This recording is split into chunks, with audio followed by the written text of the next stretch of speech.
はい、皆さんこんばんは。まあ今回もね、外国の方は 90% 以上ですね。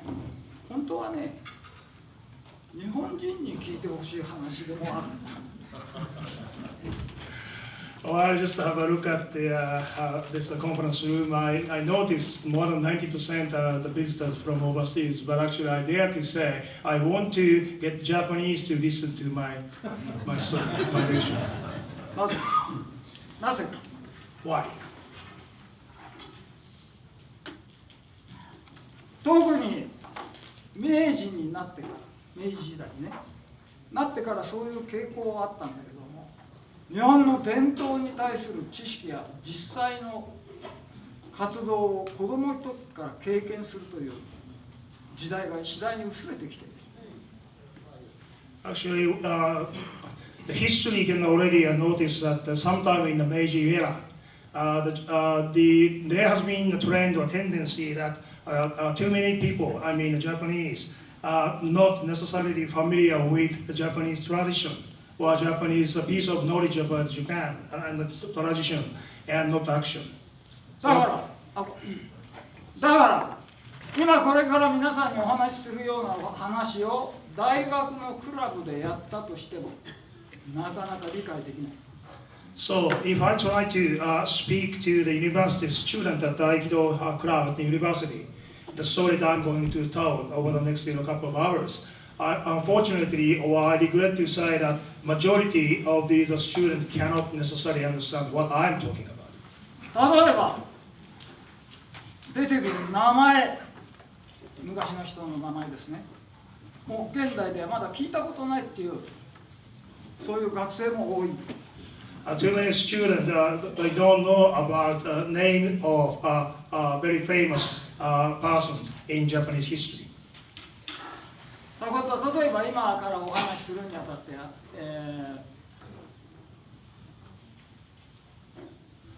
非常に古い時代から現代に至るまでのいろいろな先生方の名前が出てきます。さてそれじゃあですね、まず、今日はちょっと普段と前とはちょっと変えて話ししようと思っています。I try to make this lecture somewhat different from what I have done in the past. 1番目、上島森平先生について。First, let me talk about Morihei Ueshiba sensei. 2番目、上島森平先生の合気道を理解し稽古するにあたっては最低限これだけのことは知っている必要があるよという内容。So the second part of my lecture is to better understand what is Aikido of Morihei Ueshiba sensei. You need to understand, you need to carry or understand minimum knowledge. So that's what I try to cover. 本当は今日ものすごく大きくて、とっても何年もかかるぐらいの話の内容だ。Actually, if I try to cover this second important part as much as I want, it would take years. 3000年の昔から日本の話、中国の話、インドの話、これはミックスされている。Because what I'm trying to cover is across over the last 3,000 years, including the stories in Japan, and the stories in China, and stories in India. 現代ではそれが表にできてないけど、我々の心の奥底に必ずある。While these stories are not, you can see on the surface, however, that is sitting at the bottom of the heart as a tradition. 日本の文化の特徴。The feature of Japanese culture. 例えば小学校では縄文時代から教える。小学校で日本の歴史、縄文時代から教える。So in the primary school in Japan, the Japanese history starts from Stone Era. つまり日本の島や地形と歴史は一緒だ。Certainly, Japanese history is formed as when the Japan island was formed. So, Japanese geography was formed.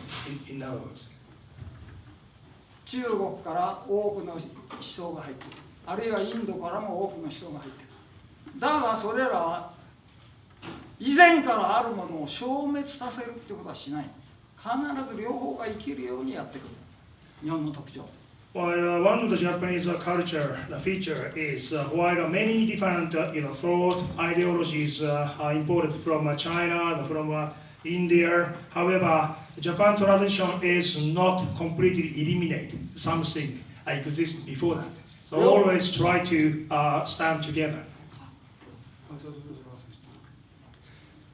両方が生きていくようにどんな時代でもなっていく。現代でも同じです。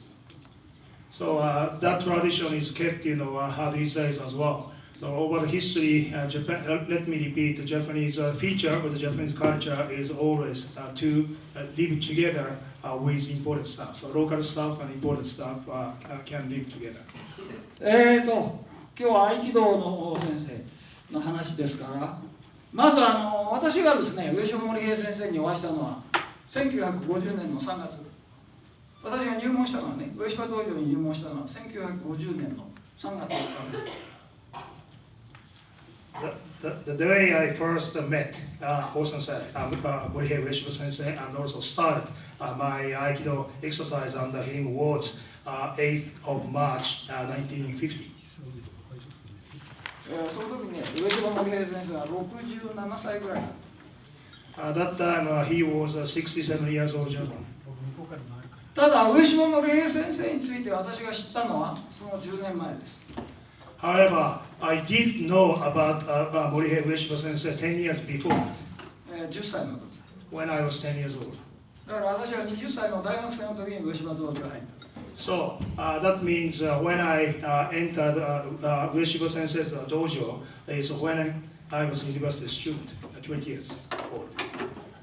私は、昭和4年、1929年の生まれだから、戦争前の教育課程で柔道や剣道は学校で成果だった。それを取って稽古しなければ学校卒業できない、いわゆる成果だったんですね。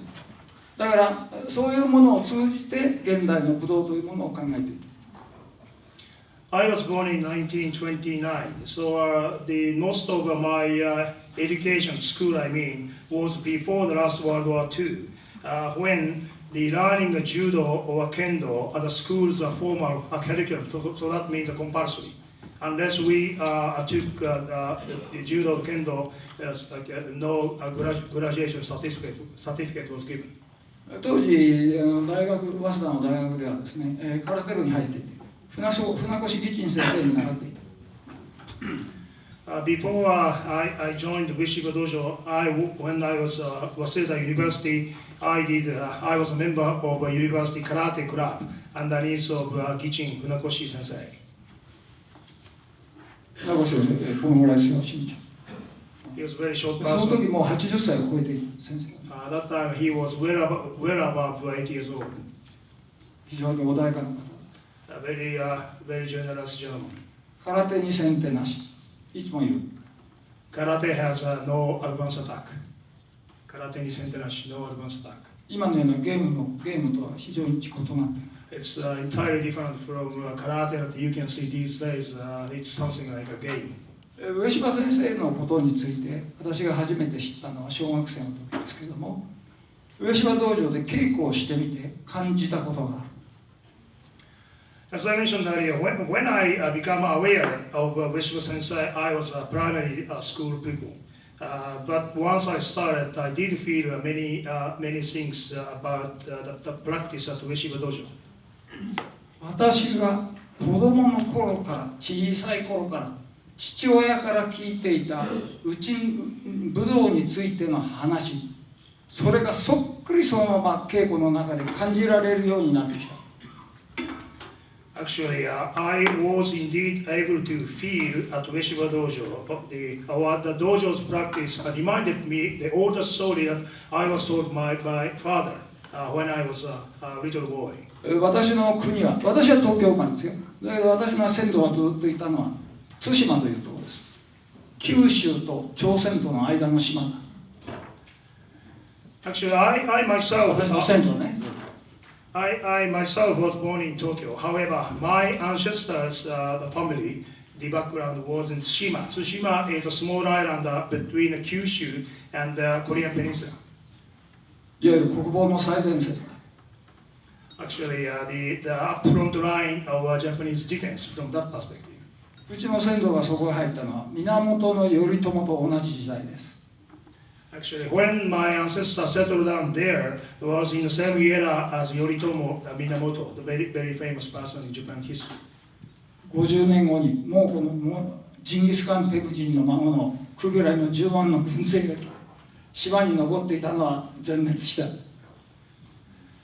Actually, just about 50 years after my ancestors settled down there, attack by Mongolians headed by Huirai Han, and then about 100 the soldiers attacked that small island. All my ancestors were killed.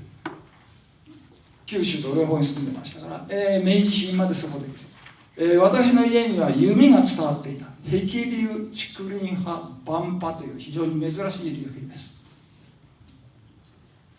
Actually, my house, the martial arts is bow and arrows. The name of the school is Heki Ryu Chikurin-ha Bamba. It's a very unique school. 侍の中でもこの500国以上の侍っていうのが大体やっている。 Actually, this bow and arrows is especially for upper class samurai whose annual sort of salary is 500 the rice the measurement. 500 rice measurement. もちろん家の中に弓の道場があって、それから馬の練習場はそういうもの家にあって、別に弟子を取るわけじゃない。家族だけで、あるいは同僚の人たちだけで。 普通に静かに稽古して。 So my ancestors' family house had a bow and arrow practice the field and also horse riding. 昔の話よ、昔の話だよ。This is not. 今じゃないよ。 I'm talking about my ancestors, not now. So there are lots of practice of field, but that's not for the student, just for family members to keep the tradition for family. 当たる当たらないを一切気にしない。 The one of the most important point of the bow and arrows, the practice is no one did care at all if the arrow can strike the target or not. Doesn't matter. 絶対に人の技を批判しない。 And never criticize what others doing. 不平不満は稽古において一切しない。No complaint about the practice at all. では弓は全部こういうもんかというと決してそうではない。 But that style are not necessarily widely common for all other the bow and arrows schools. 小さな島だけど約20通りのやり方流派。 The small island, there are 20 different bow and at least 20 different bow and arrows schools in that small island. 例えばね。 実際に狩りをして生活をしている山の人間、侍のようなことをしませんよ。 Actually, like hunters who are just chasing up with animals and games to live, the way that they are using bow and arrow was not the same as a samurai. 鉄砲が伝来して以来、弓というものは実際の兵器から遠ざかって、だけども武士は一生懸命稽古した。 Since the fire was imported at Tanegashima Island in Japan, that very quickly replaced with other traditional war or battlefield arms. Nevertheless, the samurai still practice very hard for traditional, including bow and arrows. もちろん実際に狩りをして生活している人間は違うよ。侍のようにダーッとやっていたらタヌキやキツネパッと逃げちゃうからね。パ獲物が見えた時には矢が中は飛んでいる。そのぐらいでなきゃ実際の狩りはできない。Actually, practically, all these hunting persons, as I mentioned earlier, the way they use bow and arrows was totally different. There's no sort of preparation because they must be very quick, otherwise raccoon dogs and foxes are all running away. 侍はね、決してね、武道を何々の禅のようとかそういうことは決して言わないんですけど、だけども現代的な目で見るとね、弓というとこから生まれた礼儀作法、例えば小笠原流、日本の礼儀っていうのは馬の乗り方と弓の引き方から出てる。日本の侍のね。When the samurai practiced all these the traditional martial arts, I never referred that to Zen. However, the origin of Japanese courtesy methodology represented by or introduced as Ogasawara school originated from bow and arrow and horse riding. それと同じようにですね、その引き方から自分の命の力の在り方というものをね、自分自身でコントロールする方法だった。So the way the samurai to squeeze the bow, they can learn how to control their life and the life energy. その時どういうことをするかというのを私は小さい子供の頃から父親から聞いていた。ところが上柴先生の道場へ入って上柴先生の稽古を見て、あるいは上柴先生の話をふーっと子供の時と同じようなことを先生がおっしゃってるなっていうのをね、理屈じゃない雰囲気で感じるんですね。人間は考えるとか感じるか、その極めてそういう感じを強く持った。So when I started Aikido underneath of Ueshiba Sensei, and Sensei's story reminded me what my father told me when I was a little boy, and I understood, So even though the Sensei told me the first time, I felt very much familiar with. Yes, I heard this story before, and that's not by logic, but sort of atmosphere. I was able to feel. Not logically understood, but I was able to feel. 私が上島道場に入門した1950年の3月頃、生徒は6人から7人です。ほんの少ない。5、6人の時は多い。When I joined Ueshiba Dojo in March 1950, the number of students 6 or 7 maximum. Most of the classes are only 5 or 6 students. 稽古時間は朝6時半から1時間、夕方6時半から1時間。あとは24時間自由に自分たちでその道場で稽古する。The formal class are 6:30, start at 6:30 in the morning for 1 hour, and 6:30 in the evening for 1 hour. These are only 2 formal classes, but dojo is available for 24 hours for all students for free practice.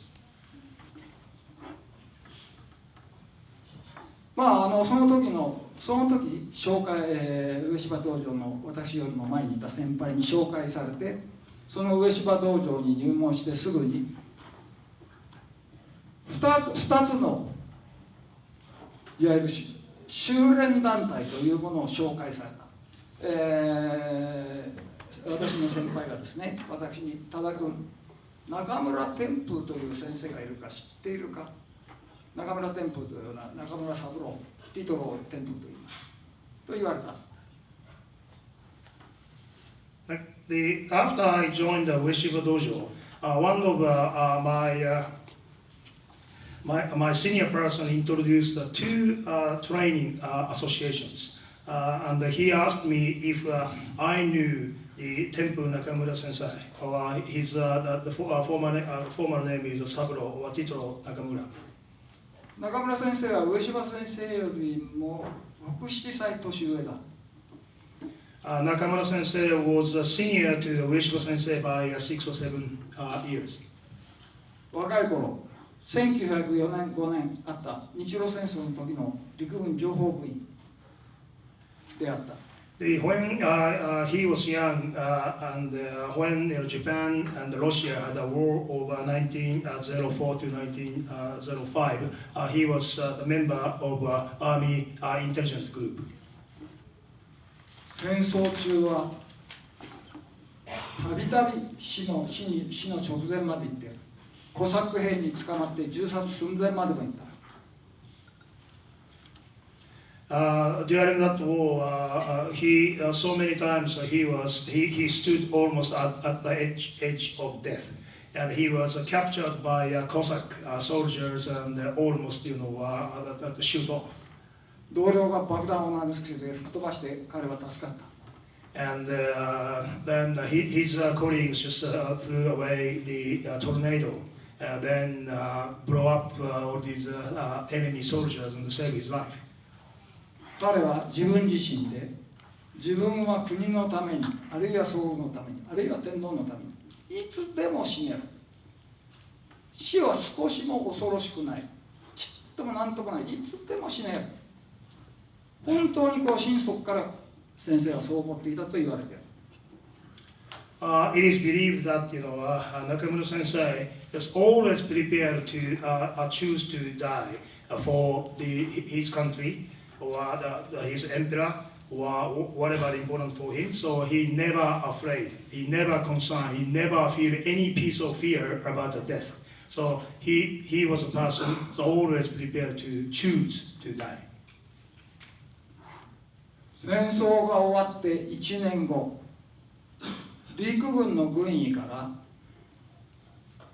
具合の悪い中村三郎天風に対して、あなたは非常に悪質の本間性、馬がかけるように早く悪くなる、肺結核、あと3ヶ月だろう、あなたは死ぬの平気なんだからね、あなたは死ぬの平気だったよね、だから言うんだけど、あと3ヶ月だよ、彼はそう言われた。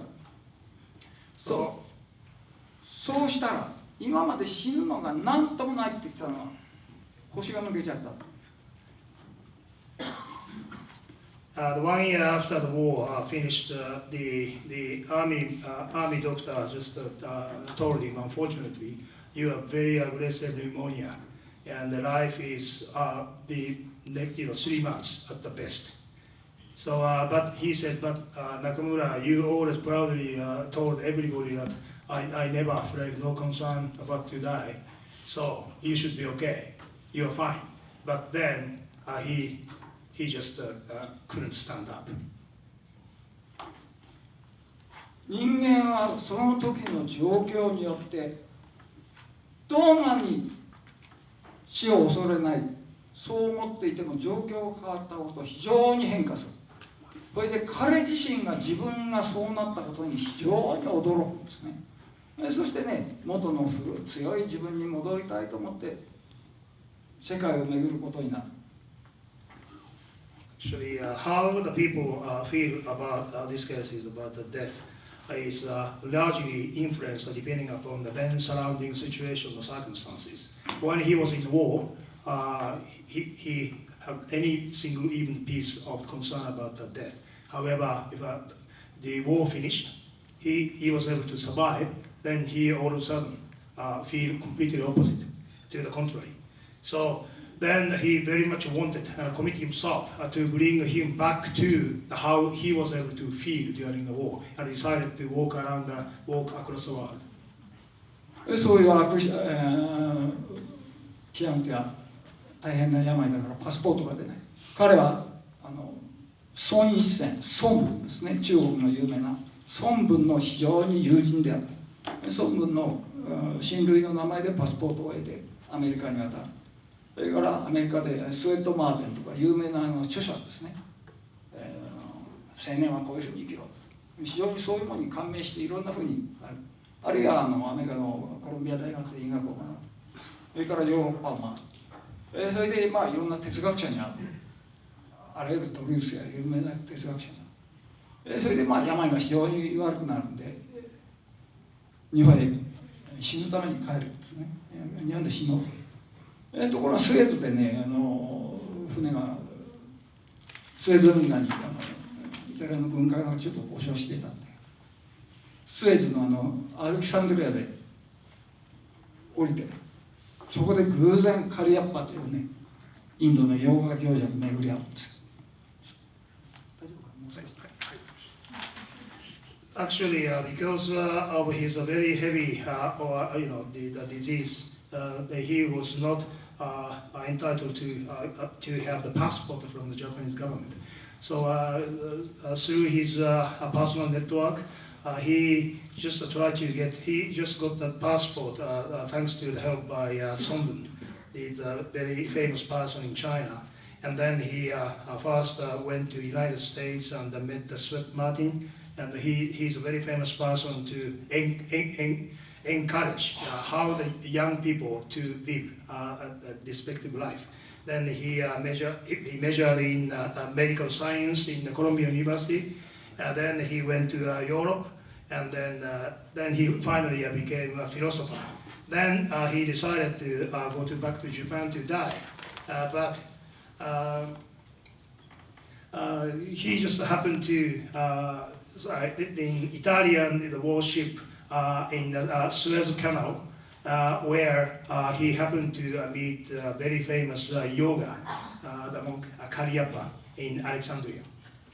そうするとそのカリアッパー氏はですね、中村天部を見て、お前胸に穴が開いてるじゃないか。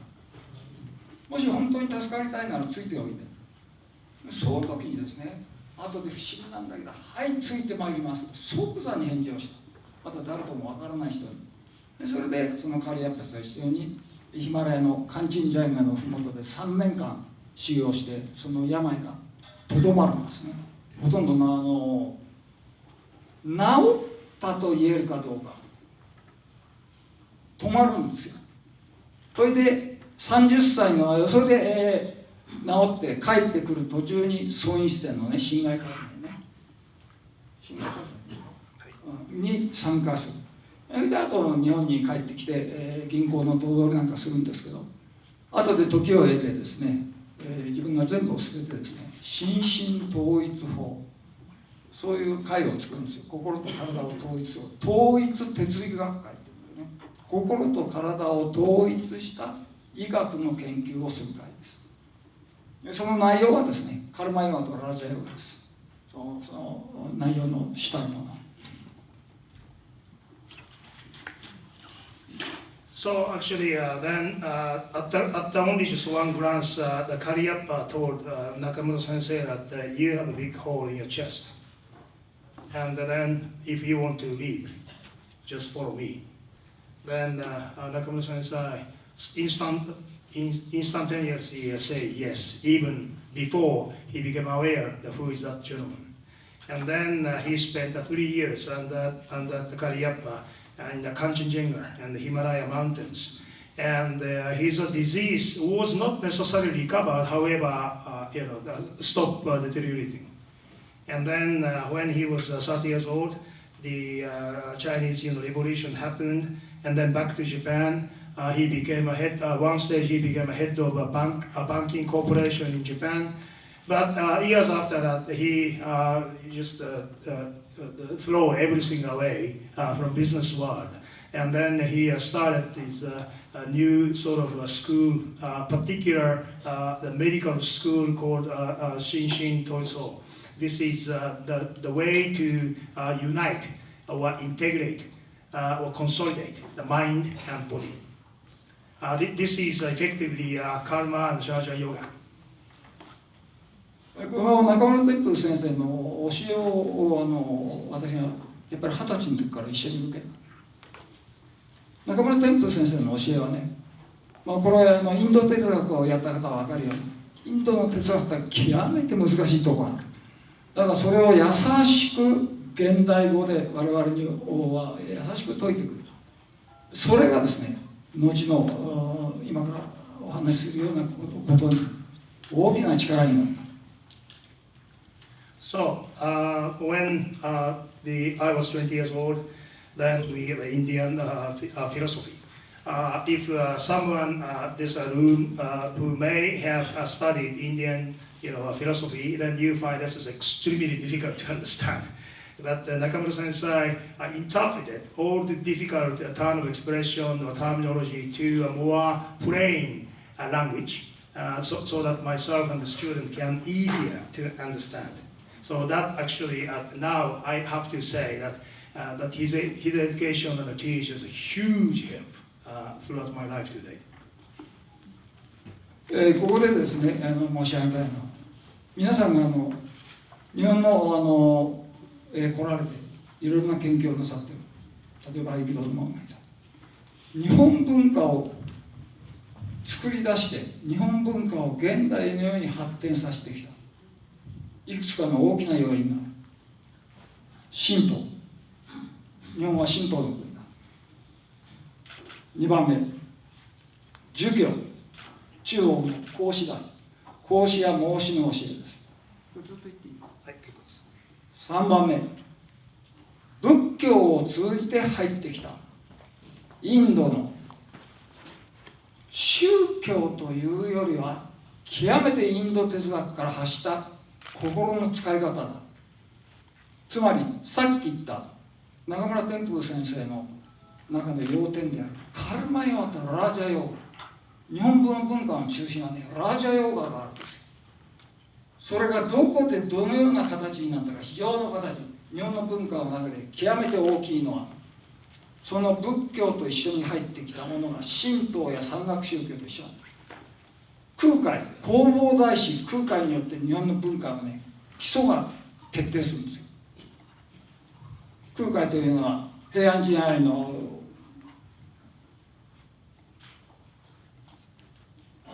いわゆる山岳宗教を修行して、それで中国に渡る直接インド人からいわゆるマントラヨガを習うんですね。それで空海は後に日本へ帰ってきて、それと同時に当時の、最澄というお坊さんがいるんだが、その最澄は京都の高野山に寺を作る。で空海は後に、最澄はね、伝教大師という送りな空海のことを弘法大師空海と言います。空海というのは名前であって、弘法大師というのは後に天皇から贈られた名前ですよ。送りなんです。は高野山に寺を作りますね。この2つがですね、日本の文化の中でものすごい力を持っている。そして直接言うと、上島森平先生っていうのは高野山の麓の人ですから、田辺生まれてから35歳まではどっぷりね、信号密教に使ってるんですよ。そこから先まだ神道の適用をサトロシに使うからちょっと難しくなるんだけど、要するに日本の文化っていうのはね、基本的な神道、それから孔子孟子の教え、そしてその孔子孟子の教えと裏にくっついているいわゆる自然哲学の老子ね、宗子をもととした自然哲学とか、老子と宗子っていうのは極めていわゆるインドから伝わってきたそのいろいろなラージャヨーガの方と非常に似通っている点もある。そういう点がですね、日本の文化の中に来合っている。だから日本の文化を理解するにはですね、その面をよく知った上で行っていかないとですね、どちらかに偏っても極めて難しいんですよ。ところ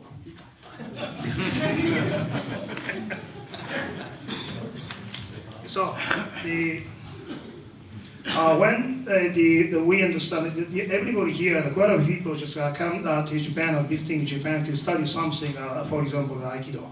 Aikido is naturally part of one of Japanese culture, and Japanese culture was over 1,000 years was created, and then now in the world.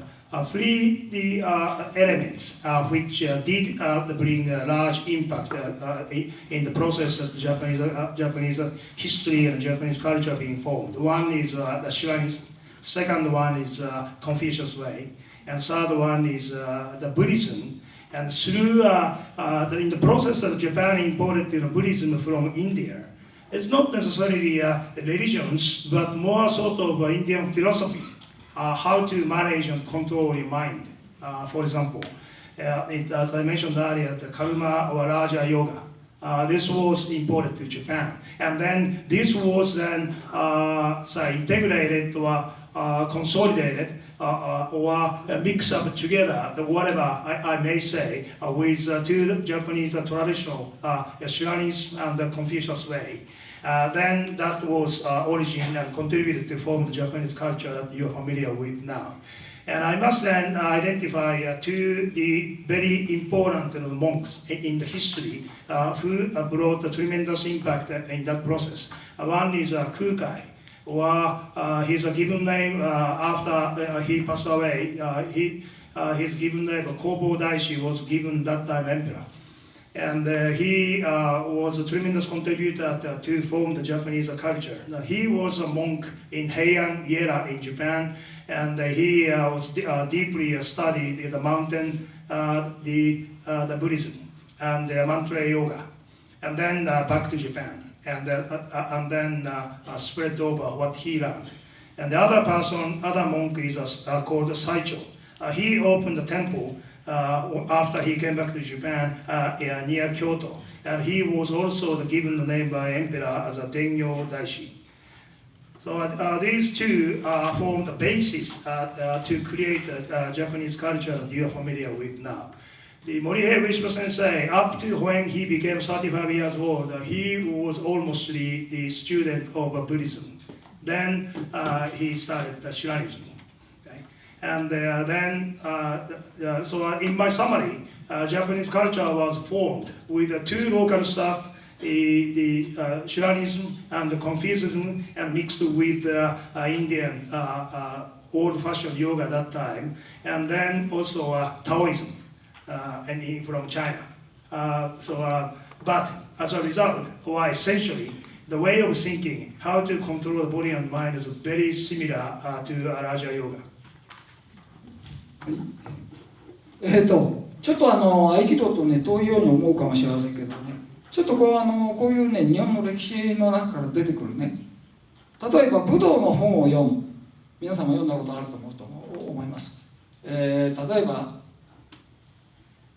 大体代表的なものを挙げるとですね、上泉伊勢守から明治の山岡鉄舟に至るまで、上泉伊勢守16世紀です。So I think some of you have say opportunity to read all the Japanese martial arts book, and there are many people who wrote the martial arts books. But one side, what I want to introduce is Kamiizumi Isenokami, who is a person in the 16th century, and then Yamaoka Tesshu, who lived in Meiji era. 上泉伊勢守のね生まれた場所、ここの近く、ここ群馬県の高崎市ですね。彼はね神付の人ですからね、上州の人なんですよ。いわゆる群馬県、ここの土地の生まれである。お城の地主であった。だから戦によって死後を失ってですね、あと一生剣術に尽くす有名な剣客です。そこにあなた方に差し上げた文章の一番後ろのところに上泉伊勢守の教えが出ている。Actually, coincidentally, the Kamiizumi Isenokami was born nearby here. The Kozuke no Kuni was a former name of a Gunma prefecture. He was born in the Kozuke. Currently it is called as a Gunma prefecture. And he used to be a lord of a samurai group, but after the war he lost his master. And then he quitted from samurai way, and he dedicated all the rest of his life to develop his sword school. And everybody please refer to the paper that you are given. And the last page, second last page 3, you can see the some important points or lectures by Kamiizumi Isenokami. That which says that the page 3, I mean, the techniques of Kamiizumi Isenokami, 12 mistakes and 12 positive things, or 3 and 4. これ室町末期から始まって非常に多くのものが出ている。例えばですね、じゃあそれがどういうふうな形で我々はね、上島守平先生の合気道をやっていくにあたって今までお話ししたほど一つの日本の流れなんですけども、一定のそういう中のところを理解してないとですね、理解してる必要があるわけですね。例えばですね、合気道、道ってつきますね。茶道、お茶ね、あるいは華道、どのようなもんでも道がついている。皆さんの最初にお渡ししました1ページの一番上のところに書いてあります。ただしこれちょっとね、英語で訳されてないところが一番上の2行のところ。ちょっとそこ書いてはい。So now I just start talking about Aikido, Ueshiba Morihei Sensei's Aikido, I mean. And, but just as a preamble, I touched some important, part of the Japanese history, which I believe is very important for you to learn how the Japanese history and Japanese culture are being formed and developed them, who contributed. That brought a tremendous impact for Ueshiba Sensei for him to form his Aikido. 道と一番最初のところに道と書いてあります。道とも合気道。Please refer to page 1, top section of P1. The Aikido. 下にローマ字からちょっと書いてない。Sato means tea ceremony way. And Kado, everything is finished by do. ちょっと俺が書いてると。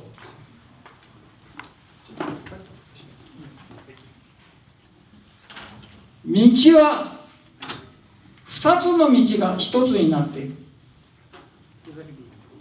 道は2つの道が1つになっている。This do or 道 are formed by two pathways integrated together. 進学の道。これ次打席にでっかく書いてある。ここ真ん中消し。進学の道というのは日本語でその時代の社会的な倫理の道だ。One is Shingaku, the mind study. This is then prevailing social ethics.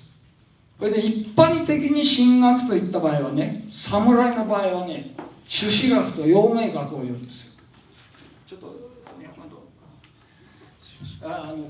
孔子の一派の侍の方。これであとポプラーレにとっては神道、仏教、儒教、そういうものをミックスしたね、社会的な倫理の道だよ。道徳の道だよ。So, if in the general context, if we refer to Shingaku, for the samurai, the group, Shingaku means the Confucius way and the Confucius, theory. And but in Japan, that has been over the years mixed with Shrainism and the Buddhism too.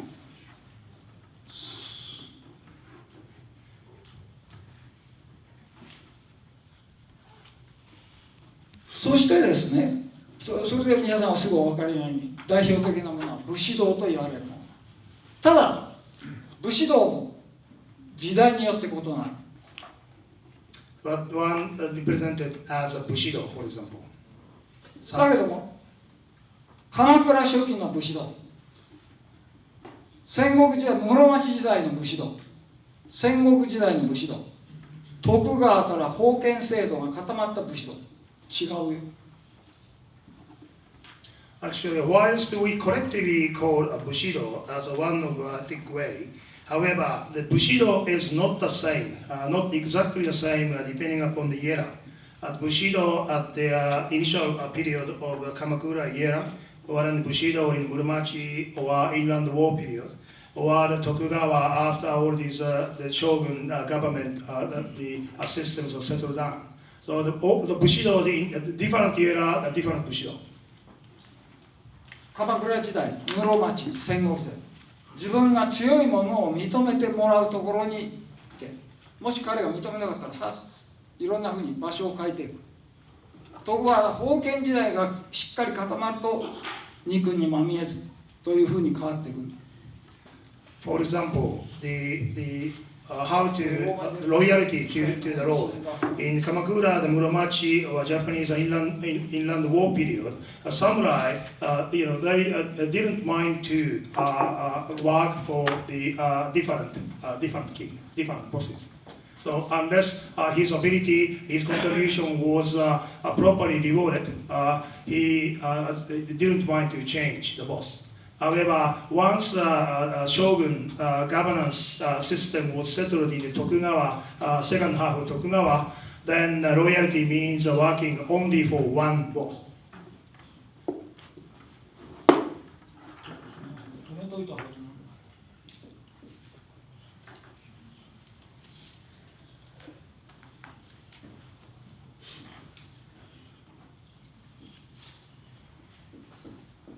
それでその武士道が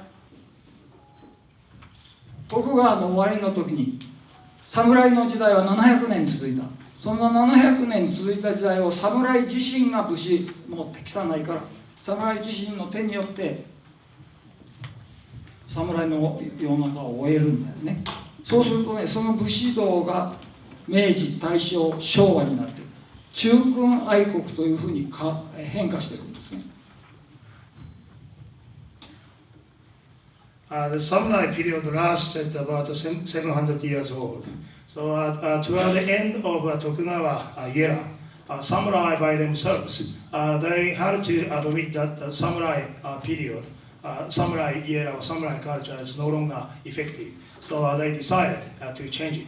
But that was still continued in a different form. That means loyal to the emperor and then loyal to own country. それでその下にこういうふうに括弧があって新法の道とそこに書いてあります。これはね、心の使い方の技術の道だ。精神統一の技術、精神集中の科学、世界的にはそこまで。So the second line you can find the Shinpo no Michi. Shinpo no Michi is the methodology to train how to manage and how to use your mind and how to concentrate. And this is a part of the science. この道は2つの元から来ている。一つは中国の老子や掃除、老子と掃除、自然哲学。もう一つは仏教を通じて入ってきたラジャヨガの世界です。仏教の始祖のブッダ、お釈迦様、ヨガ教者だよ。非常に優れた偉大なヨギだ。釈迦。So this, as I mentioned, this Do is come from two different pathways, the Shingaku and the Shinpo, as you can see at the top section of page 1.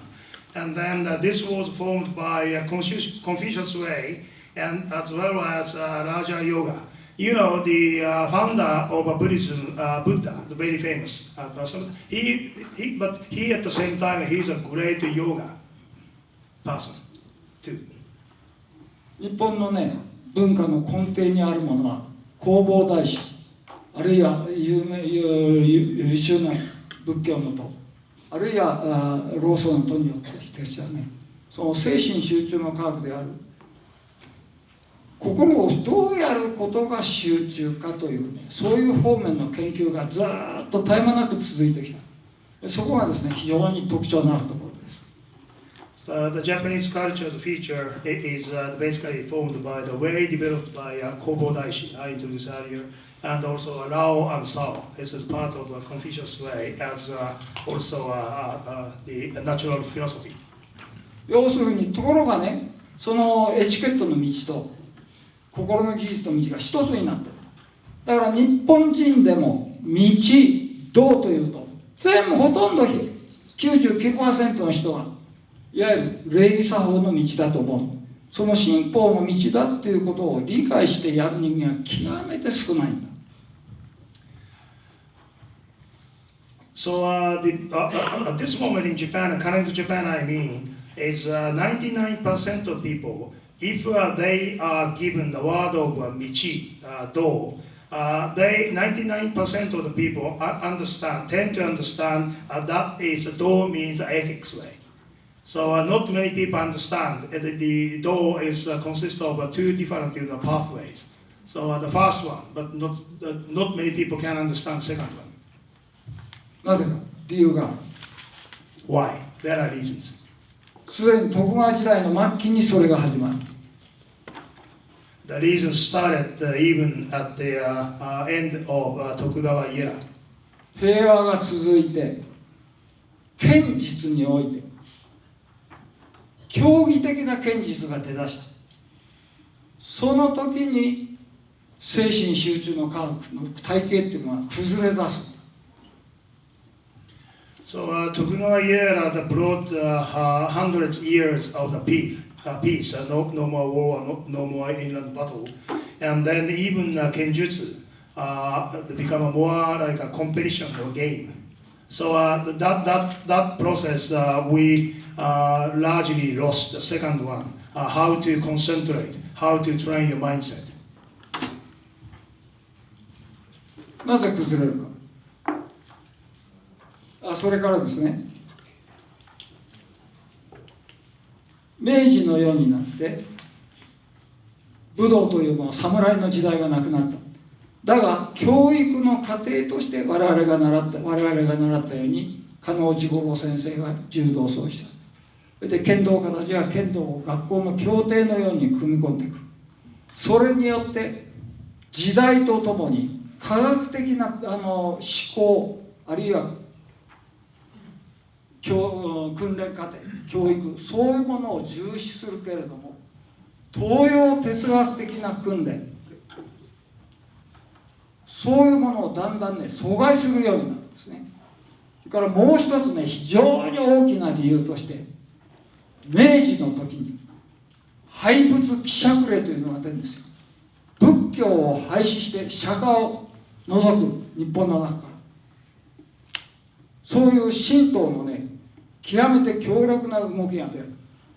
日本の武道のね、日本の宗教の中で、今でもそうだけど、ブッディズムの中で真言密教、いわゆる弘法大師の教えです。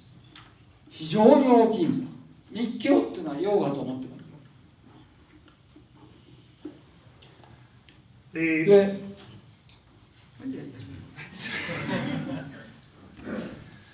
Actually, when the samurai period as formally finished, then as represented by judo, founded by Jigoro Kano Sensei, this was developed as a part of the school education system or program. And then kendo was also integrated into the school education process or system. So these school system put a tremendous emphasis on scientific way to develop. However, very regrettably, that lost very spiritual important part of Oriental philosophy part has been removed. And also the one thing that brought the tremendous impact is in Meiji era, there is a move strongly driven by Shuanism to get rid of Shaka and all these the Buddhism temple and the Buddhism statues. So remove everything related to Buddhism. This is driven by Shuanism. ですね、それでなぜそういうふうなところから出てくるかっていうと、どうしてもね、武道の本にも出てくるんだけど、訓練のシステムがね、簡易を望むようになる。簡易ってのはね、要するにインスタント教育。基礎から丁寧に上達に回るんでいかないで、ある程度まではやらしてお互いが自由にいろんなことをやらせる。その方が非常に一般的に受けやすい。非常に人数も安い。それから一般に受け込みやすい。ところが侍がやってたようにきちっと一生かけてこういうふうにものを作り上げて非常に時間と努力がかかる。いわゆる哲学的な生き方をするっていうのは非常に難しい。つまり社会全体がインスタント的になったっていうこと、それでもって崩れる。それからですね、明治時代にさっき言ったように廃物希釈令っていうのは、これで一つの日本の歴史的なちょっと理由がある。その徳川時代ずっと日本は鎖国が本当の鎖国ではないが閉ざしていた。それでヨーロッパやアメリカや現代の活動を見る。ヨーロッパやアメリカがキリスト教によって立国しているように日本を神道イズム、つまり国家の神道としてね自立するために仏教を抑えた。それが非常に強力な社会。それで日本のね武術っていうのは皆さんもご存知かもしれないけど、兜であるとか日本刀であるとか重要な部分にはね密教のマントラ、つまりサンスクリット語でねヨガのマントラが入ってるんですよ、中に。だから非常に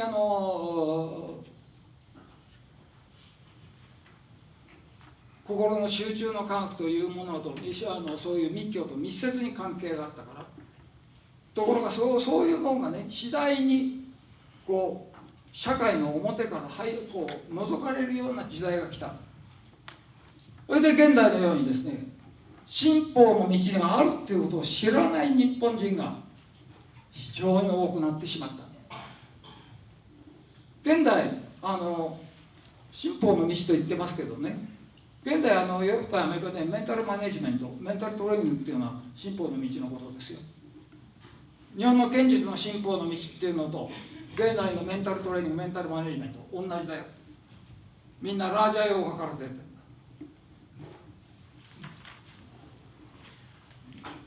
So the one problem once and everything was the old sort of the martial arts was developed then as a part of a school education system program. That the problem is if everything is pushed too much to the systematic way, the people just start pursuing easy way to learn, an easy way to develop, and then so that changed almost completely the historical or traditional way to train the martial arts. For example, the instructors or teachers just let students to do the free, and then bring fun, joy, enjoyment, smiles, all these things. And then that is easier to be understood by the majority of the student. So to the contrary to the traditional way, the samurai is over the lifetime commitment. And put the tremendous emphasis on the basics. And that's over the lifetime effort. But this costs hugely the time and effort required. So very hard for everybody to follow.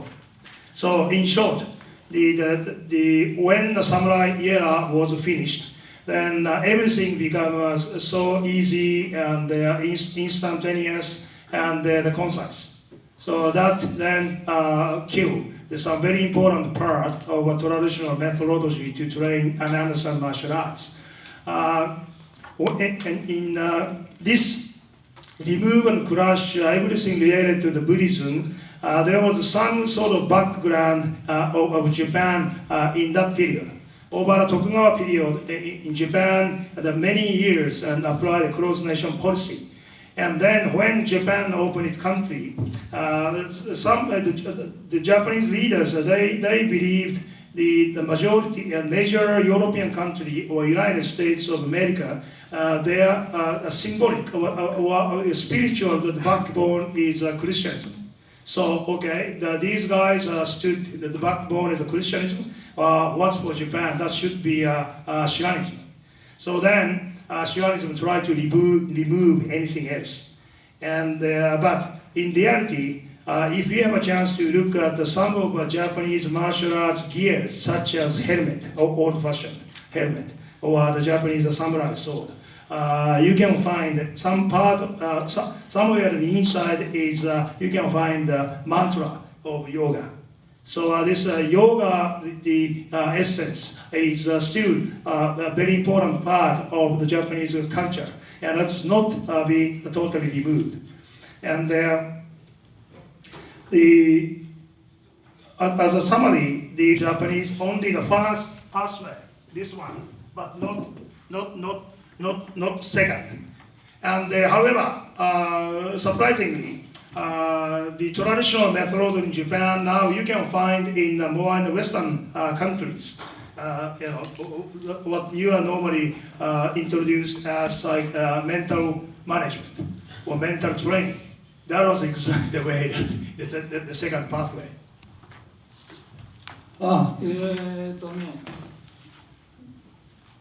ちょっと回り道した、ここに新聞があります。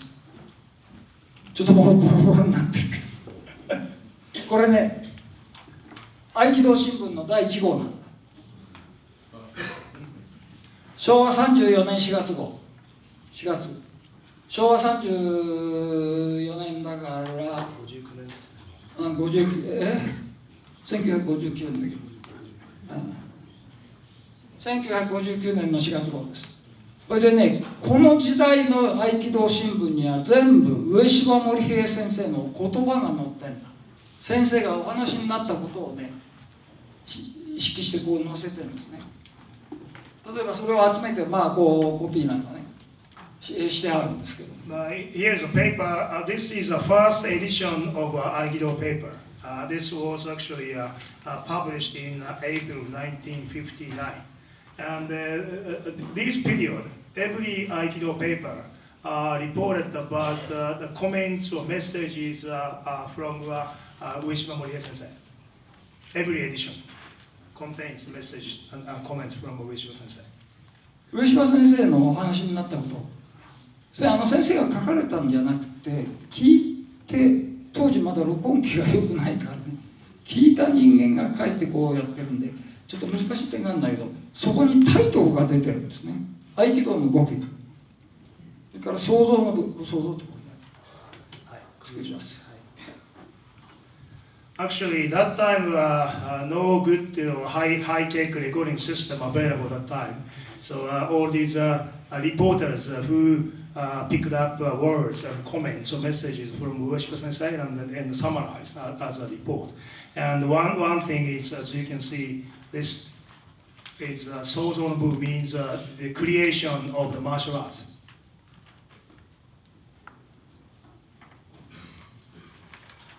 ここでね、ブッと言っていて、マーシャルアーツと訳す、字引上はそうなんだよね。いいかどうかね、難しいところが。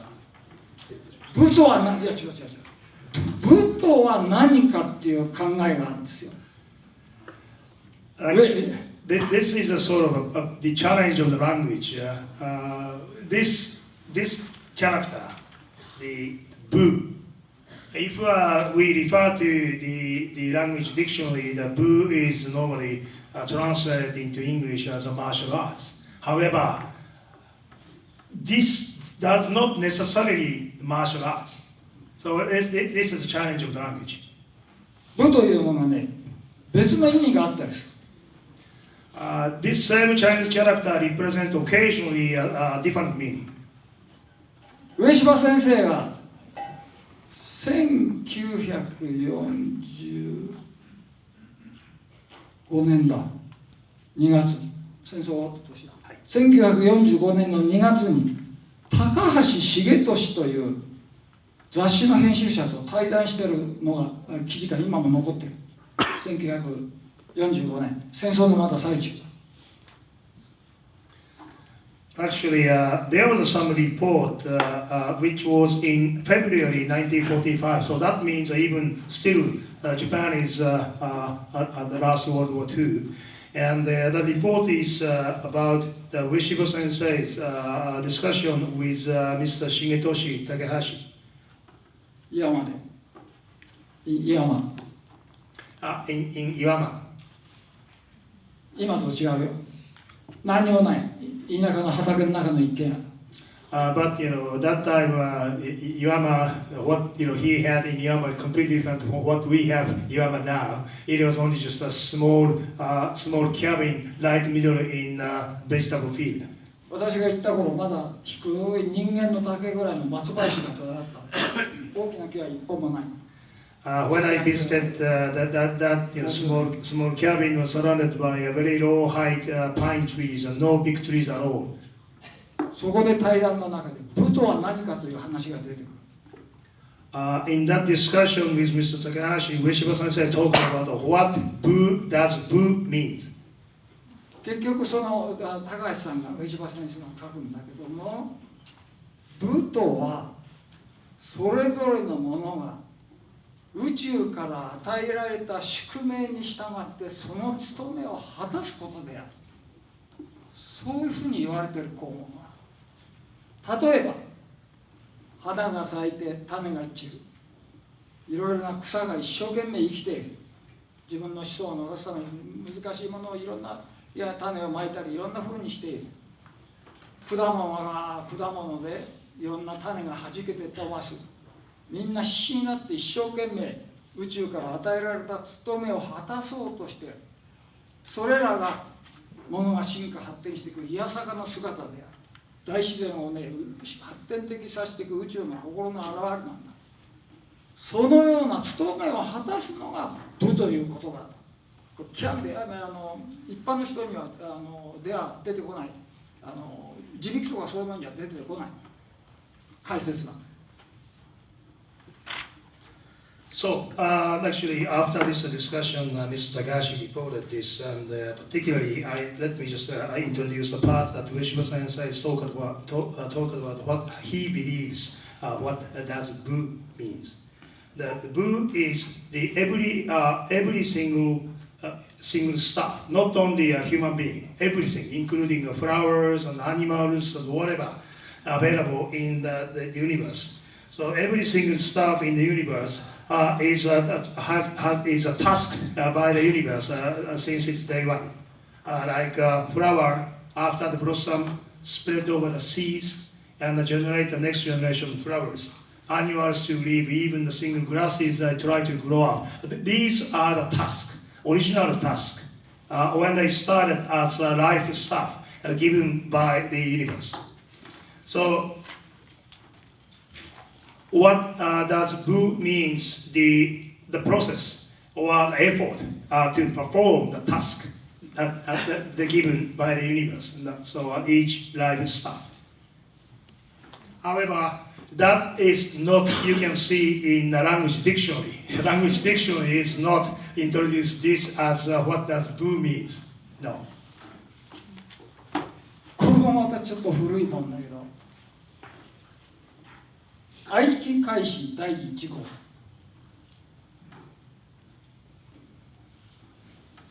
This is Aikido magazine #1 edition. 上柴道場では戦争前から出して、これは戦争が終わった後、5年経って4月に出たもの。私が入門したのはこれの出る1ヶ月前です。ガリバちょっと要するに。手書きでこう古い印刷に欲しい。この中に先生の話が出てくる。Actually, this Aikido magazine was published 5 years before the war started, and this particular one is 5 years after the war finished, and about a month before I joined Ueshiba Dojo. And this magazine report various stories and comment from O.I.S. これらの中で、この時はですね、ここに書かれていることはですね、毎月第2日曜日に愛機座談会というのが催された。That introduced that every second Sunday of every month, Aiki circle discussion was held. 芸術家や大臣やいろんな人が来て話をして、上柴先生が援護して、お話をされた。その講話をまとめたもの。Inviting various artists, not only Aikido person, Aikido people, the artists, various artists, or even some high-level politicians like a minister level, they are invited to discuss, and then Ueshiba Sensei did a demonstration of Aikido. So that was held second Sunday of every month. 今あと言ったけどね、日本語で芸術というんだよね。日本語で芸術。今自力ではアーツと。日本語で芸術というのは、徳川時代は侍の武術、特に剣術を言うんですよ。明治になってからアーツやアルテに芸術という言葉を当てはめたから音楽だとか彫刻だとか絵だと思ってるけど、もともと芸術という言葉はね、侍の武術、剣術を意味する言葉だ。Actually, the Geijutsu started to include, the music, the craftsman, the crafts, pictures, and other art. いわゆる芸術という名前がついた本はたくさん出ている。まあ、ちょっと待ってね。ここで言われた王先生の言葉は、現在ではこの本の中に収められている。愛機真髄。Actually, you can now find the comment or messages from this Aikido magazine. You can find in this book called Essence of Aiki. So that is all the work by O-sensei. 例えば上島先生はね、非常に和歌を作られる。日本人はね、和歌ですね、歌。細かい説明をするよりも俳句か和歌でパッと言った方がね、ものの要点を感じやすい、取りやすい。理屈じゃない。人間はね、感じる稽古と考える稽古が、合気道にとって重要なのは感じる稽古で、考えたらね、何もできない。できないっていうか、考えるときは考えるんだけど、やるときは考えたらやるもできませんよ。考えない稽古をする必要がある。考えないことを考える必要。このね、不思両定を資料せよってね、禅宗の坊さん言うけどね、考えないこと。だけど本当は考えないことを考えるんじゃない。考えない状態をね、自然に表せろになるっていうことですよ。この本の中にね、上島先生がね、木の仕組玉の学びやみそぎ技、愛機の道はオドの勘技。大先生よく言われるんですよね。オドの勘技。現代の若いやつだとね、分かんないことあるけど、まあ皆さん、まあいいか。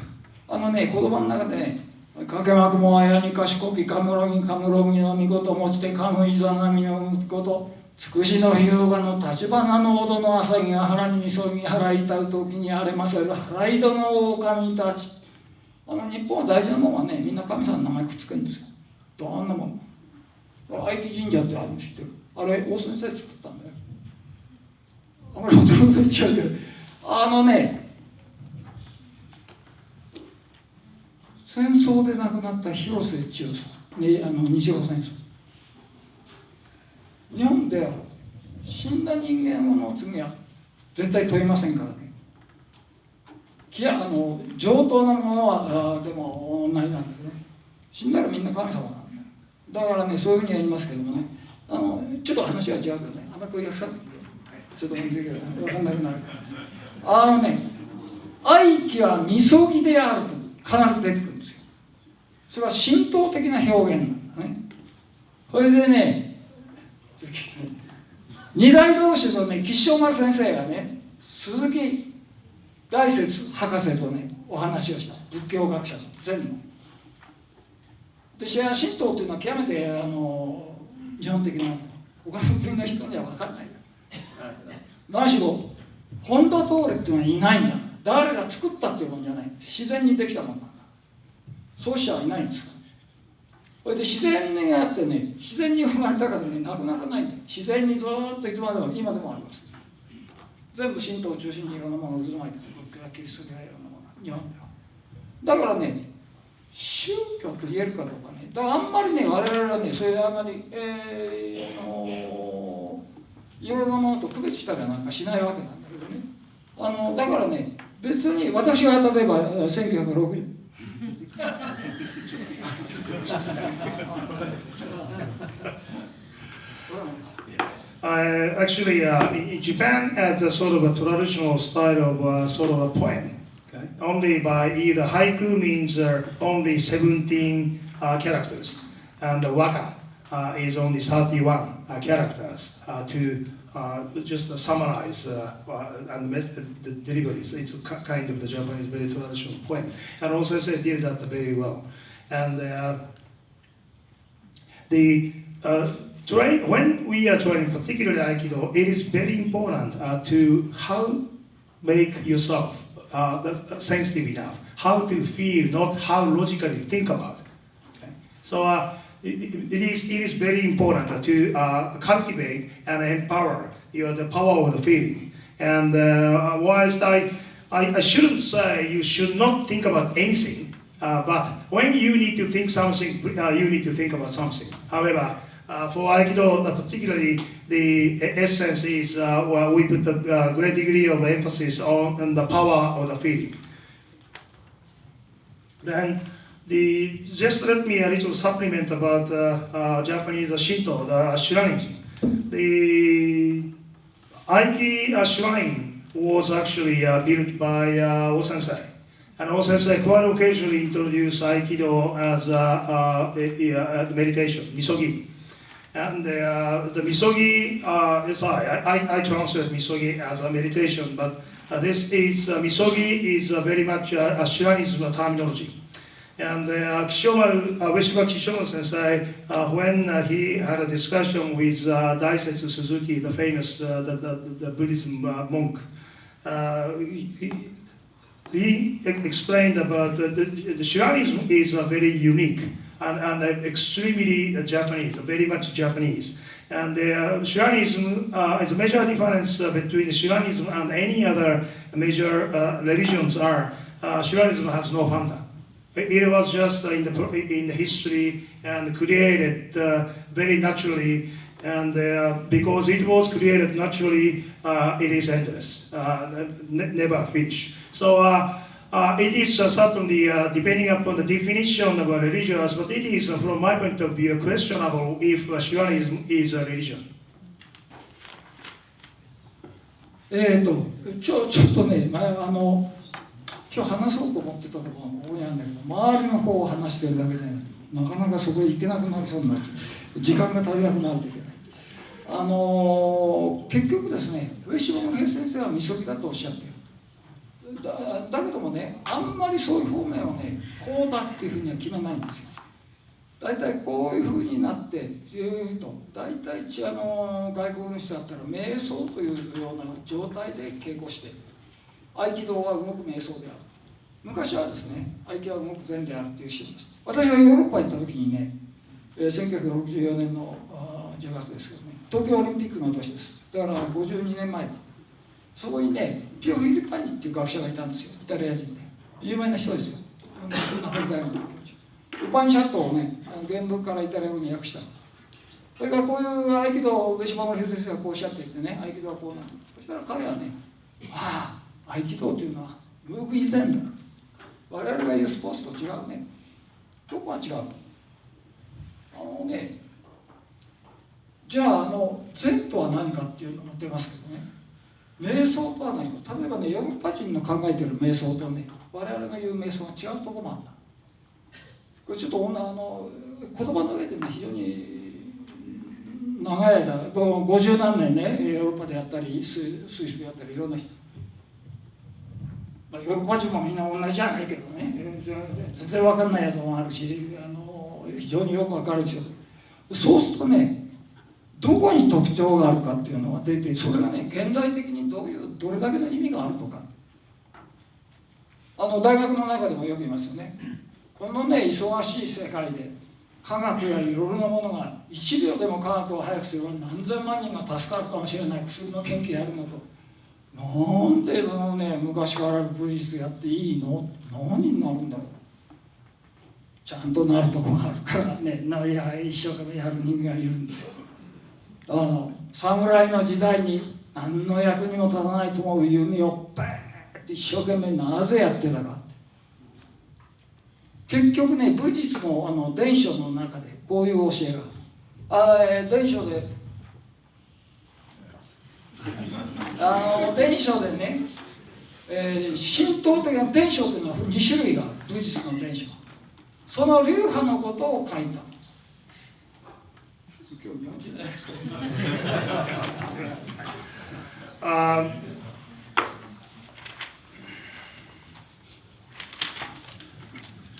Actually, let me just reiterate my earlier words that, since I quite occasionally introduce Aikido as a misogi. The misogi, the simple translation is meditation. And the Aikido was introduced years ago in European countries as active meditation or active Zen. And in 1964, when Japan hosted the first Olympic Games in Tokyo, the year I met the Italian professor Pilfaton, and he is a person who translated the Upanishad to Italian language, and he clearly understood that Aikido or Japanese Budo is different from sport, and then certainly then if we say Aikido is active Zen, or if we say Aikido is active or mobile meditation, then we have to question what is Zen then. What is meditation? Then I just taught Aikido over the last 50 years in many European countries, and I found that what Europeans say meditation, what Japanese we say meditation, not exactly the same. But it is very difficult to explain what are the differences. and also the meditation, the meaning or the presence of a meditation is different from time to time. Somebody may ask me why you are spending so much time, lifetime effort for the Aikido exercise or practice or study Aikido. If you spend the same time and same effort to develop a new medicine that could potentially save hundreds, millions of people's life. So what is more important? Stop wasting your time to do the Aikido too much.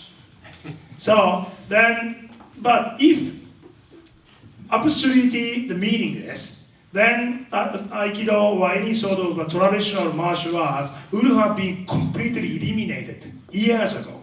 But when samurai period, as I mentioned earlier, samurai, even after the firearms was introduced, still not stop practicing bow and arrow. Every single day, continuously kept the effort. For what? So, because there was meaning.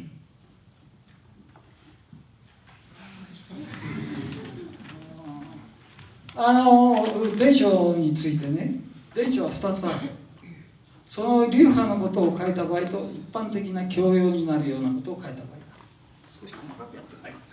Actually, now I'm talking about the martial arts book, or some the book for succession from a teacher to the student to keep the particular martial arts school. And normally these books have two parts. One is just a description about that particular school. The other is a more sort of general knowledge or the general sort of teaching or important points. 皆さんも読まれた人もいると思います。英語にもフランス語にも読まれてる。例えば、私らが大学で教える場合ね、大体10ぐらいの電車の文をこう出したり、上泉千和学から山岡鉄舟に至るまで。例えばね、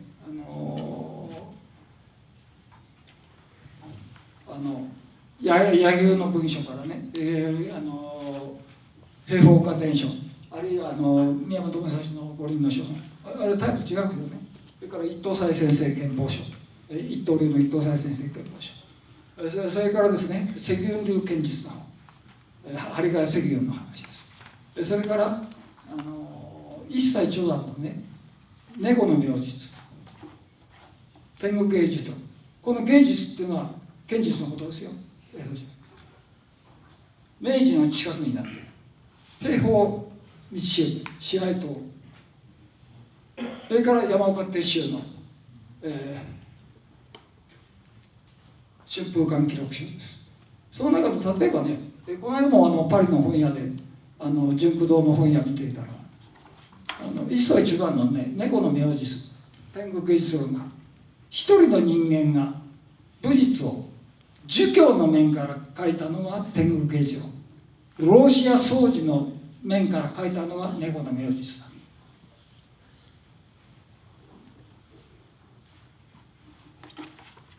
When actually I explained this the martial arts succession at the booklet, we normally introduce about 10 different books, which cover Kamizumi Senokami Sensei to Yamaoka Teshu Sensei, and also include Yagyu or the Musashi Miyamoto's book, or Ito Itosai, the founder of Ito-ryu Kenjutsu, or Harigaya Sekyun Sensei's in the books, and in that, and particularly Meiji era, and the booklet written by Toru Shirai, and also then Yamaoka Sensei's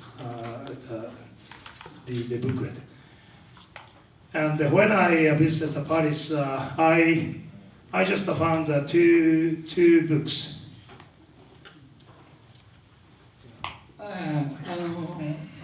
それで一切ちょうど本名はね、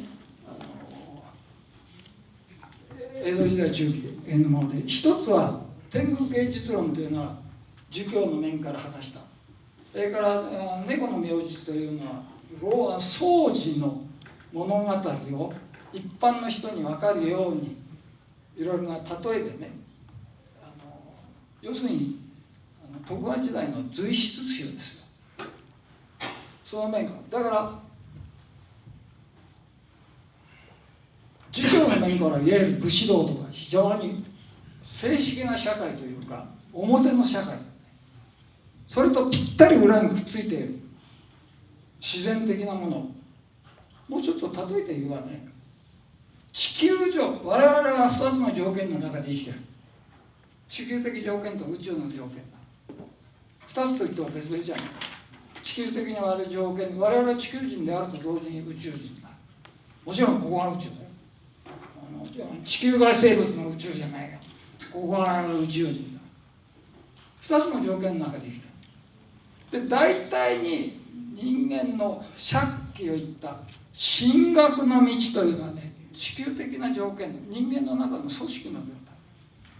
神法の道というのはもっと宇宙的なね、宇宙の中の生物として宇宙的な次元だから、結局から言うとね、まだ地球宇宙が始まる。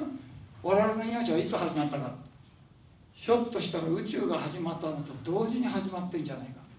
宇宙は生きてるというね、大体東洋的な発想ですよ。宇宙の活動こそ我々の命の元であるという。宇宙に認められないものがね、この世で生きてるわけない。だからその地球的な条件と宇宙的な条件というのが出てくる。そうなんだ。これが合気道の世界だと上島森平先生の言葉を見れば出るように、宇宙の法則に従うという形で極めて大きく出てくる。例えばヨーガ的なもの、プラナヤーマ、大宇宙のエネルギーを受け入れる。そこからでそういうふうにいろんなバーってつながりがあるんだよね、出てくる。それで伊藤斎先生、一切長さん、二羽十郎、本名は二羽十郎左衛門っていうんですよ。千葉県の一番突破のね、関宿っていうところの家老だよ。彼が60何歳の時に書いた。だけどもね、極めて違う状態から話すが、結果は一つなんだ。例えば剣術の天狗芸術論の中にちょっと言葉が分からない。剣術は勝負の技である。しかしよく突き詰めれば結局のところ人間の心と体の使い方なんだ。そこをよく気をつけろ。剣術という目先にとらわれるな。大体教えの中心。どんなものも、つまり地球的な条件で見るといろんなふうにシステムや生き方やこういうふうに言われるけど、宇宙的な条件から見ると結局はどうやって宇宙の力を受け入れて生命力を高くするか、どうやって長生きするか、その生命力の使い方をどうやって上手にしたら技術が上手になっていくか、あるいはどうすれば病にかからずいけるか、あるいは病にかかってもどうやってそれを治していくか。全部剣術も同じだ。剣術や合気道を稽古するのもどうやって生命力の高さ、命の力の高め方と使い方、現代的に優しく言えばね、結局はそこに使う。だから侍が何百円もだと思ってたかもしれんけど、バーって指を大きなね、総合して、つまりね、宇宙的なしがらみの中でできる対立やそれを阻害するような要件ですね。これオブジェクトになってるけどね、これは自分の外のものじゃないよ。自分の心の中に生じたものもオブジェクト対象になりやすい。あ、これすみません。So just to write something brief. And there are actually two major books, Tengu Geijutsu and Economy Jutsu. These are the books based upon the Confucianism philosophy, the way of thinking, and a kind of essay, and that introduce the traditional methodology, the way of thinking of the traditional martial arts. When we are living, and when we are practicing Aikido, we have to identify two major different conditions. One is the global conditions, the other one is universal conditions. For example, this is the first one. This one is more the global conditions. The second pathway is universal conditions. And the O-sensei always mentioned to me that probably I believe, or I am convinced that our life was just as long as the life of the universe. Our life was given when the universe was started, or universe was formed. This is a very much Oriental philosophical way of thinking. And so what does it mean? It means unless something is recognized by the universe, that something can never ever exist. So that means exist, the presence means that was a sign of recognition by the universe. And so the how we can identify universal conditions or regulations or rules, or whatever I may say, it is important for us to naturally follow. And the Tengu Geijutsu identify what is a sword, Kenjutsu. Sword is the skill set, how to win the battle. However, if we are contemplating a skill or what somebody calls a techniques too much, then that we would tend to forget about something more important things. The something more important thing is how to use and train your mind and body. And so should not jump up and down too much about the skill set. So in summary, the global condition is more like a system. The universal condition is how to empower your life energy and how to ensure longevity of your life. And how to ensure you should never catch a disease, or worse comes worse, if you catch a disease, and how to fix it, how to recover from disease as quick as possible. The methodology or the way to ensure a longevity in a healthy life, or quality of life. So sword Aikido is the same thing. The main objective of learning sword Aikido is to learn the power of the life, the power of life energy, and how and identify the most efficient, effective way to use. So that's why samurai, even bow and arrow, become de facto useless for real battle. Still, a samurai made effort and committed throughout the life, practice and bow and arrow every single day. 時間がだいぶ本当に迫りきっちゃってあとは足りないんですけどね、ここに書いてあるなんでこれを書くか、要するに簡単に言うとね、今世界的にやってるメンタルトレーニングとかメンタルマネジメント、これを言ってるんですよ。簡単に言うとどうしてもこうなる。優秀なアトレートほどこうなる。子供の時から他人と競うことを義務付けられてる。So why just I made this summary on the whiteboard is this is sort of a key message tonight, and this is a two different way to develop. And a vast majority, particularly first-class athlete, tend to fall into this pathway. So mind then is attached to the object. これ意味わかります？手で例えばね、対象ね。で、オブジェクト。前に。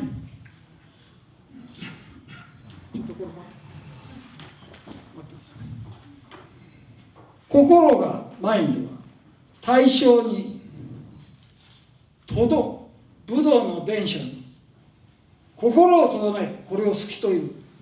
If the mind is attached to the object too much, this is a vacancy. どんな人間でも一般的はこれだ。例えば伝書ではアニマル的と出てくる、動物的と出てくる。対象に心がこういうふうにとる、これを傾注、心が傾くという。So when the mind is attached to adhere too much to the object, this succession, martial arts booklet say this is keichu. Keichu means incline to attachment or incline to adherence. そしてこれがガーッとなる。とどまるたくあんの中にリーブル、不動地。とどまる心は動く心である。The very famous monk Takuan Libro introduced, the mind that attach or adhere something is the mind always moving around, never stable. なぜか。Why? この心に対する念がし、例えば合気道で打っていく。心がとどまっていると避けよう、技をかけよう、そういう念が生じやすい。これ好きなんだよ。For example, if Aikido, somebody strikes me, if my mind attached too much or adhere too much on the object, then my response is how to escape, how to step aside. So because this all comes from attachment and adherence, my mind is stick to the object too much. あるいは病が生ず、恐れや迷いが生ず。そしてこう日本語では執着というんだ。着する。And then if I catch disease, then that disease, then if we have attachment, then that create concerns, anxiety. そして宇宙から与えられた自由を失う。Then the freedom originally given by the universe will be lost. だからじゃあどういうふうにやったらいいの？ So then how to ensure that this shouldn't be the situation? 昔から2つの有名な本がある。There are two very famous books. 日本では天台大師、6世紀の中国人だ。マカ士官、天台小士官という本。禅の座禅のやり方の本だ。有名な本です。両方とも岩波文庫出てる。日本人がいない。One is a Tendai Shoshika. That is the booklet, Makashika. Sorry, Makashika is the name of the booklet, which introduce what is the best way for the Zen. もう一つはインドのヨーガスートル。有名なパタンジャリの8子則だ。現代のメンタルトレーニング、オリンピックなんかのメンタルトレーニングってのはこのラージャヨーガのパタンジャリの8子案をもとに、要するにインドのヨーガ教者がね、インドの師匠によってモスクワの研究所に送られた。それをね、1950年からパブロフの系統の学習、私らの学生の頃だよ。インド大使館の人が中村天風先生のところに来て、数名の優れたヨガ教授がモスクワに送られて今研究してる。心臓を止めたり、意志の力で内臓をコントロールしたり、ものすごい力。そこからスポーツと宇宙飛行士の訓練法を作り出す。それは現代ではね、メンタルトレーニング、メンタルマネジメントとして世界に広まる。The other booklet, the very famous is the Raja Yoga booklet, the sutra. 1950年代。And when Nehru was Indian Prime Minister, and he sent several very famous yoga the people to the Moscow, and then in the laboratory. And at that time was actually the Indian ambassador and explained, currently about several high-class yoga people invited in the state of Moscow, and then through yoga's methodology, then how to empower and develop the best way of training to sports, particularly astronauts. 要するにこちらの方では自由を失うで、じゃあこっちのコンチャントレーションっていうのは何か。So this is a negative, development. We lose freedom.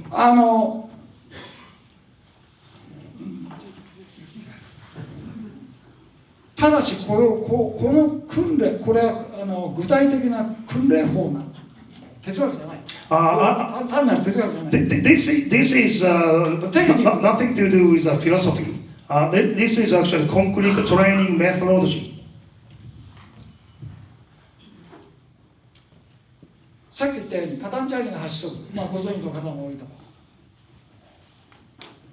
基本的に一番、日常生活に気をつけろ。人を殺すな、嘘をつくな、騙すな。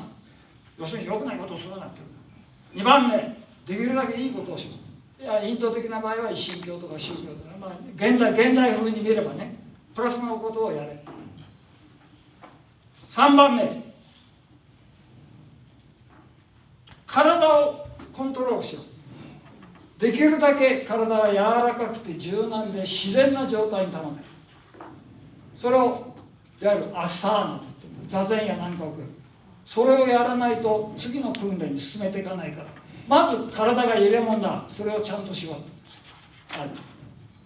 4番目、体ができたらエネルギーを豊富にしろ。プラナヤーマという。日本語ではそこに書いてありますよ。周期の方、宇宙の気を受け入れる方法。そうやってエネルギーが豊富になる。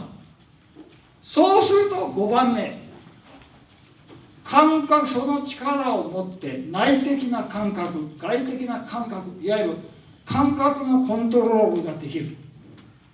感覚のコントロールできると、ここの集中、コンチェントレーション、統一、ウニティ、同化、ウニオーネ、サマディに入れるよ。こういう順番がある。だからなぜそのね、一番重要なのは5番目なんだけどね、合気道で。So this second yoga book, Patanjali, explained that the people are strongly recommended to do only a good thing. Don't kill somebody, don't make a lie, and they focus on doing only a good thing. And a good thing, or in other words, means a positive thing, no negative things at all. And then you are first, stand yourself on the starting point to start creating the body which is better fit for your life. And your body must be flexible enough and natural, not over stressed. And then the yoga asana says that the methodology to make the proper zazen. Then the how to intake energy. This is the methodology introduced as a pranayama. Japanese says shukido, the breathing methodology. And this is the way to how effectively and efficiently intake key energy from the universe. Then, first of all, then both internal and external conditions are set ready, and we can better control ourselves. Then everything moves to a positive way from concentration to unification, then samadhi. 要するにですね、合気道、じゃあ合気道でどういうところがなんで大先生が見過ぎか、メディテーションとも言ってもいい。それと同じ例えばね、さっき言った天台小士官ね、あれフランス語に訳されて全ての人をディアーナに導く位置、訓練の方法、ここのとこ。So why O-sensei introduced Aikido as a meditation? こっちとの The booklet I referred earlier is a Tendai Shoshikan is explained this is the methodology to lead everybody to the status of dhyana. こっちとの違い、こっちは心が傾いた。じゃあこっちはどうか。よーくエネルギーを豊富にする。日常生活気をつける。プラスの働きをする。体をよーく上等に、正確に言うと心の命ずるままに動く体をできるだけ作れといった。体は楽器だ。心は音楽家だ。心の音楽家がこうありたいと思ったらそれをすぐ表現してくれる体を作れ。そこが3番目にある。朝。そうしたらエネルギーが豊富になる。プラナヤーマ、日本語では周期の方。大先生、こういう呼吸はね、宇宙の力を受ける。要するに人間は宇宙的な人間ですよ。地球上ではビタミンであるとかそういうものを受け入れるけど、ダイナモとバッテリーだよ、簡単に言えば。それでバッテリーにダイナモの働きが丹田で行われることはもう昔から言われてる神経系統の働きで、それと一緒に受け入れるのと一緒にバーってバイブレーションを与えて、この世の中は気の振動によって成り立っている。根本のエネルギーの振動によって成り立っているっていう違い、振動を高めるんですよ。そうするとその体の条件と心の条件で感覚をコントロールできるようになる。感覚をコントロールにすると、この心に対して、今まで心が普通はこういくんだけど、心にこういうふうに物が映るようになるんだ。要するに詩人の掃除がね、宇宙の法則を得た人間は心を鏡のように使う。こういうふうに映るんですよ。こういうふうに心がそっちに動いちゃうんじゃなくて、バーってこちらはスタビリザー、安定するんだよ。これは安定というんだけどね。安定、そこに書いてあります。安定を必ずしも算数を用いて神道を滅却すれば非も自らする。一番上のところに出てる。こういうふうに心に映るようになる。それで感覚がよーくなって、この対象とこれがあたかも一つになったようにね、動画的になるんだ。それをうにょうに心を磨く、集中することをダーラーなんていうんだ。語源的にはね。それでそれが同化的になる。つまり対立を超越するってことですよ。そうするとディアーナ、そのディアーナを日本語ではね、善というんですよ。対立を超えてその対象が同化的になるから敵に対するのがいない、自由になるわけです。そうすると対立やそういうのを超えないからバーッと宇宙の心のままにね動く三昧境に入る。つまりね、合気道っていうのは全ての人を三昧境に導いていく訓練法である。上島先生が合気はみそぎであるっていうのはね、全ての人間が宇宙から与えられた能力を存分に発揮して自分が芸術家としてね、宇宙を物事だから創造の舞台あるんですよ。新しく作り出していくようなそういう人間になる。そういうのがね、合気はみそぎである。出てくる。これはね、世界共通だよ。日本だけじゃないよ。人間は世界共通だよ。So, let me just summarize again something that I already covered, but nevertheless. So important thing is you must pay full attention to the everyday life. Don't just lose attention. Do only the positive things. Don't do any bad things or negative things. And then ensure to create your body, which is always freely moved from the instruction by your mind. And Ueshiba Sensei always represent that we train body as if it were the first class musical instruments. So if a body is a first class instrument, your mind to be the first class musician or artist. Okay? And then first of all, that condition allow you to maximize or optimize to intake capacity of key energy. And then the energy it is normally present as a form of wave.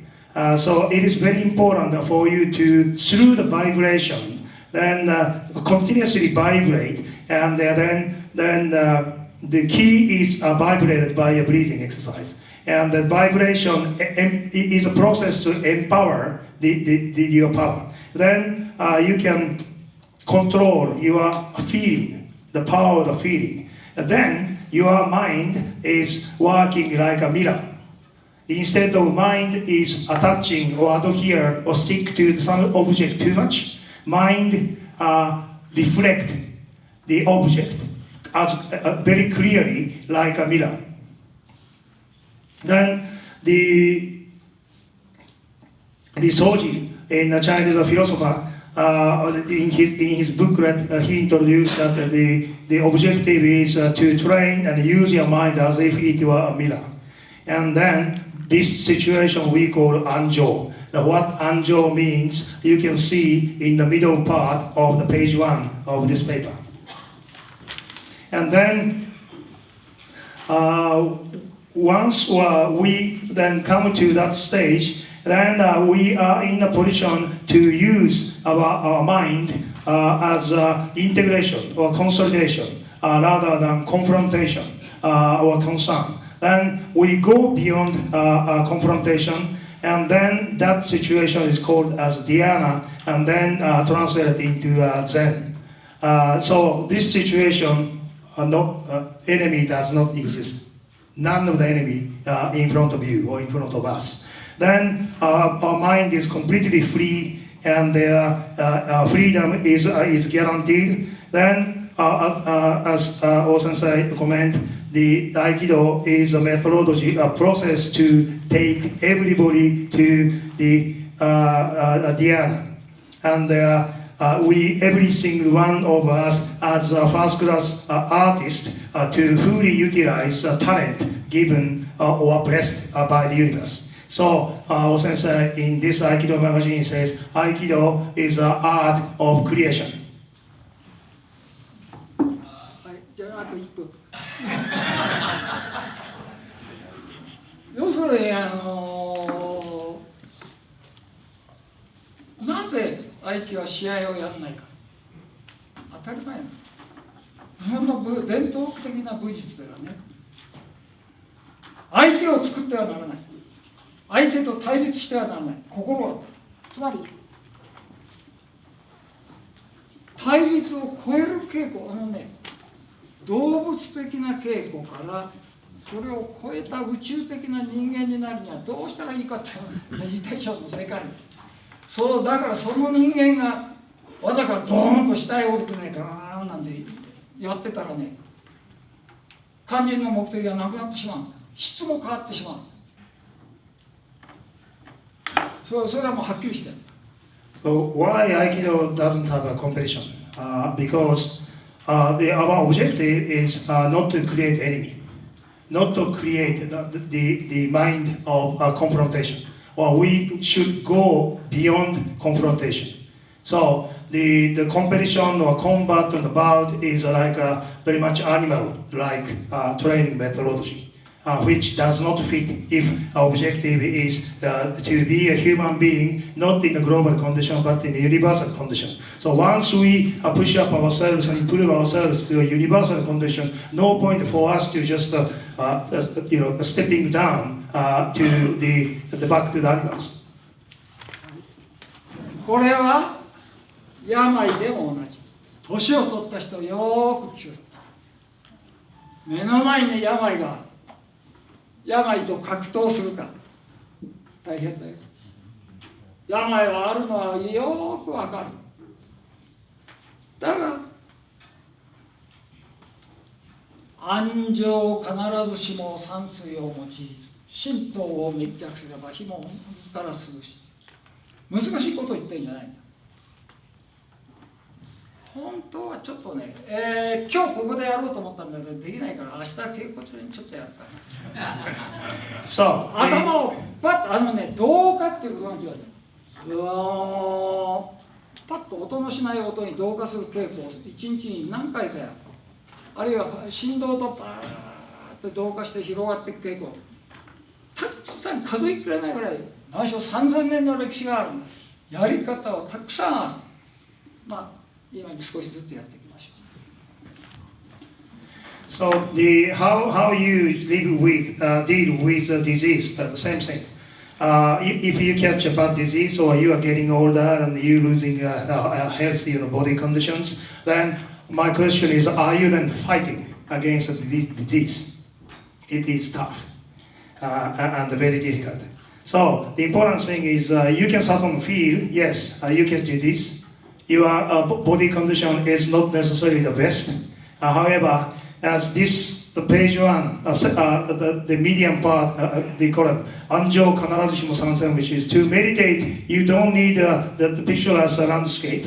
When the mind is destroyed, the fire itself will feel very cool, refreshingly cool. So this is all come from your mindset. So the point is, we try to integrate ourselves into the vibration, through the vibration. Unfortunately, today the time is running out. So I try to continue what I wanted to say tonight. I try to cover the part of my tomorrow's the session, the class. But because martial arts and meditation has more than 3,000 years history, there are many different methodologies. So I just try to teach some of that for you. The most important thing that you are suggested or rather recommended to do every day is making the sound without physical sound vibration, vibrate your nervous system, and try to integrate yourself, consolidate yourself into that vibration. So that is very good training methodology for you to move yourself to this side, not this side. はい、本日のお話はこれで終わりましょう。まあ次の総会、私90になってるけどね、まあできたらやるか。はい。So by this, let me conclude my lecture tonight. And the next IAF, I will be 90 years old. So I'm not sure that if I'm in the position of that, はい。高田先生、ありがとうございました。ありがとうございました。